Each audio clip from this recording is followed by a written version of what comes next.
Presidente Partido Fretilin Francisco Guterres Luolo, o subestado tem que considerar os governos selo que investimento nebe ia ona e la osso e fali bamota.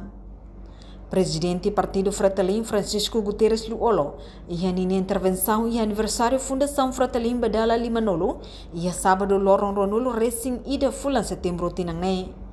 Luolo dehan, cada governo ida ukung honinia programa rasik, mas bela significa bahira governo nela ukung ona, ninia programa mosla continua, e los governo tuirmai tem que continua de programa nebe ia ona.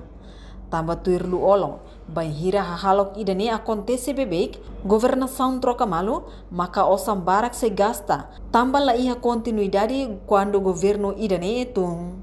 Kata governo ida sae, halu linia governo ida tungu honinia, la bela hanisane.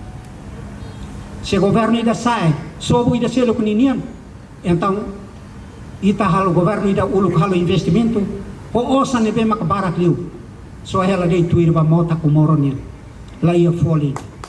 Tambane, Estado tem que ir a continuidade, hawa karakatu até.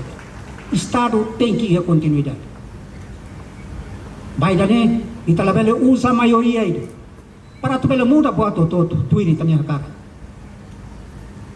Maioria dalam rumah bela ia razão. Dalam rumah mas bela ia razão.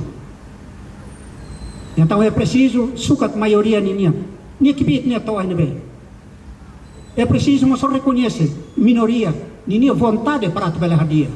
Vontade para tu bela haludia ninia.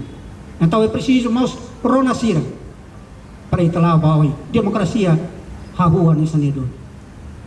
Demokrasia lá tem que contra buat todo. Mas também democracia lá no Rio para tem que tuir buat todo. É mais da minha cara, é mais da minha vontade. Lá osan sanido.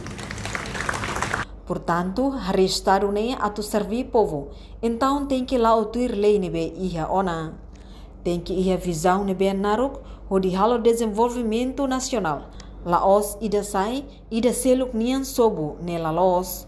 Mas be hatutan deit, ho di servir povo. No hadia povo ni Moris husimukit no Moris diak no digno. Reportagem Melda Fátima, Televisão Timor Post. Janela informação ba emohoto. Atua tem informação atual diak liu. Kita haluha, haneham botão subscribe, like. Halo comentário no fahe tutang ba media sosial hotu.